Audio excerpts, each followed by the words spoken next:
అది ఒక ఇండియా పాకిస్తాన్ సరిహద్దు ప్రాంతం. లతిక వేగంగా పరిగెత్తుతూ వస్తుంది. ఆయాసంతో ఆమె గుండెలు ఎగిరిపడుతున్నాయి. కాళ్ళు విపరీతంగా నొప్పి పుడుతున్నాయి. ఒళ్ళంతా చెమటలు పట్టాయి. పరిగెడుతూనే ఒకసారి వెనక్కి తిరిగి చూసింది. వెనుక రాహుల్ వేగంగా ఆమె వైపుకు దూసుకు వస్తున్నాడు. అతని మొహం కోపంతో ఎర్రగా మారింది. కోపంగా గట్టిగా అరుస్తూ ఆమె వైపుకి వస్తున్నాడు. అతని చేతిలో యాసిడ్ సీసా ఉంది. ఆ యాసిడ్తో ఆమె ముఖాన్ని కాల్చాలని అతని ప్రయత్నం. కానీ అదృష్టవశాత్తు ఆ విషయాన్ని ముందే గ్రహించింది లతిక. విద్యుత్ వేగంతో రియాక్ట్ అయింది లతిక. అడ్డుగా ఉన్న అతన్ని బలంగా పక్కకు తోసి మెయిన్ గేట్ వైపు పరిగెత్తింది. క్షణంలో మెయిన్ రోడ్డు మీదకి వచ్చింది. రాహుల్ ఆమె వెనుక వస్తున్నాడో లేదో ఆమె చూసుకోలేదు. ఎలాగైనా ప్రాణాలు కాపాడుకోవాలి అని తన ప్రయత్నం. అందుకే తుపాకీలో నుండి వచ్చిన బుల్లెట్లా ముందుకు దూసుకుపోయింది. లేని శక్తిని కాళ్లకు తెచ్చుకొని రేసు గుర్రంలా ముందుకు పరిగెత్తింది. పరిగెత్తడం అలవాటు లేకపోవడం వల్ల విపరీతంగా కాళ్ళు నొప్పి పుడుతున్నాయి. ఇంకా ఇలాగే పరిగెడితే తప్పకుండా ఆమె అలసిపోతుంది. అప్పుడు ఆమె రాహుల్ చేతికి చిక్కుతుంది. తర్వాత ఆమెను దేవుడు కూడా కాపాడలేడు. ఈ విధమైన ఆలోచనలతో మరికొంత దూరం వెళ్ళింది. అప్పటికే ఆమె బాగా అలసిపోయింది. విపరీతంగా దాహం వేస్తుంది.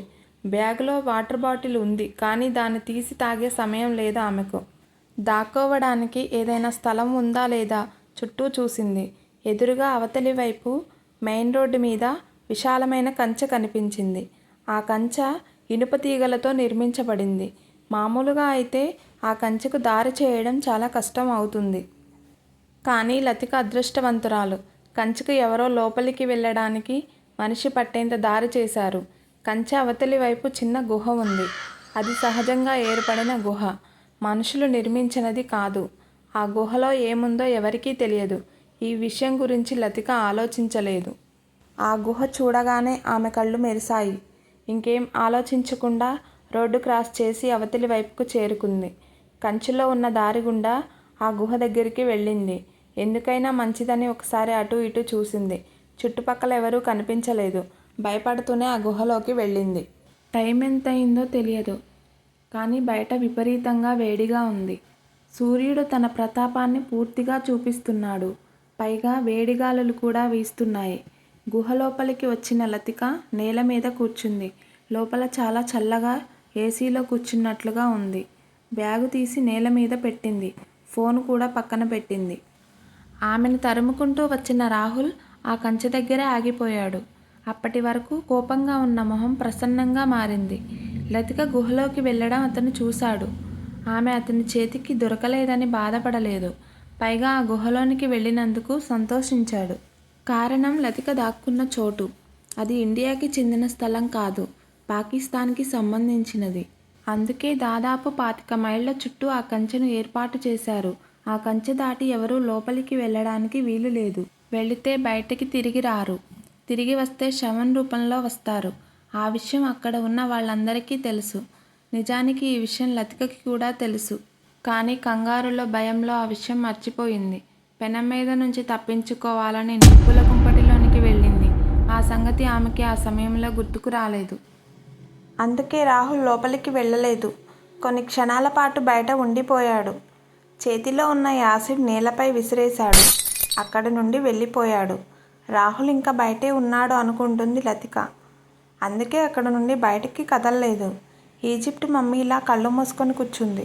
పరిగెత్తి పరిగెత్తి అలసిపోవడం వల్ల బాగా దాహం అనిపించింది. బ్యాగ్లో ఉన్న వాటర్ బాటిల్ తీసి తాగేసింది. ఆలోచిస్తూ కళ్ళు మూసుకుంది. అలసిపోయి ఉండడం వల్ల అలాగే నిద్రపోయింది. ఎంతసేపు నిద్రపోయిందో ఆమెకు కూడా తెలియదు. తిరిగి కళ్ళు తెరిచేసరికి సాయంత్రం కావస్తుంది. సూర్యుడు తన డ్యూటీ ముగించుకుని వెళ్ళిపోతున్నాడు. పొద్దున తిండి కోసం వెళ్ళిన పక్షులు తమ గూటికి చేరిపోతున్నాయి. మెల్లగా లేచింది లతిక. నేల మీద పెట్టిన బ్యాగ్ తీసుకుంది. దాని పక్కనే ఫోన్ పెట్టిన విషయం మర్చిపోయింది. చిన్నగా నడుస్తూ గుహలో నుంచి బయటకు వచ్చింది. చుట్టుపక్కల ఎవరూ కనిపించలేదు. అంతా నిశ్శబ్దంగా ఉంది. మెల్లగా నడుస్తూ కంచె వైపుకు వెళ్ళబోయింది. అప్పుడే ఆమెకి ఊహించని సంఘటన జరిగింది. ఆగండి అంటూ గంభీరంగా వినిపించింది. ముందుకు వెళ్ళబోతున్న లతిక బ్రేక్ పడినట్లు చప్పున ఆగిపోయింది. ఆమె గుండెలు రాకెట్ వేగంతో కొట్టుకోసాగాయి. శరీరం చిగురుటాకులా కంపించింది. రాయిలా బిగుసుకుపోయింది. తన వెనకాల ఎవరో వ్యక్తి ఉన్నారు అని అర్థమైంది. వెనక్కి తిరిగి చూడాలంటే భయంగా అనిపించింది. రాహుల్ దగ్గర నుండి తప్పించుకొని పాకిస్తాన్ వాళ్ళ దగ్గర ఇరుక్కుపోయాను. ఇప్పుడేం చేసేది అని ఆలోచిస్తూనే అలాగే భయంగా బిగుసుకుపోయింది. ఇప్పుడు లతికని పిలిచిన వ్యక్తి ఎవరు? పాకిస్తాన్ వ్యక్తి అయితే లతిక పరిస్థితి ఏంటి? అక్కడి నుండి తప్పించుకోగలుగుతుందా? లేదా ఆ వ్యక్తి లతికని చంపేస్తాడా? అసలు రాహుల్ ఎందుకు లతికని చంపాలనుకున్నాడు? ఇవన్నీ నెక్స్ట్ ఎపిసోడ్లో చూద్దాం.